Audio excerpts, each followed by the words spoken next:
What makes a level look like a place, an environment, rather than just abstract collections of geometry? I've been referencing Castlevania trying to figure this out, and I think I need props. I need like chairs, tables, desks, candlesticks, background posters. I need things like that. So we're going to create prefabs.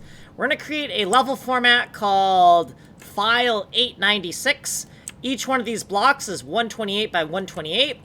In here is a 5 by 5 grid of 128 by 128 cells used to create a preview image. So this is for human eyes only. The computer doesn't understand what's here, and it's just so that when we save to a PNG file, we see a nice preview.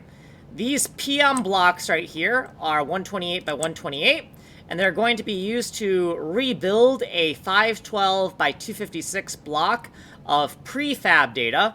And those prefabs are going to be inside of some type of prefab editor where we repurpose the geometry of our level pack editor to edit 8 prefabs per page. There's going to be 5 pages of prefabs. Each prefab is going to use 2 bits. And each prefab map is 10 bits total. So of 10 bits, we use 2 bits per page. 10 divided by 2 is 5. So we have 5 pages of prefabs. On each page, we're going to have 8 prefabs.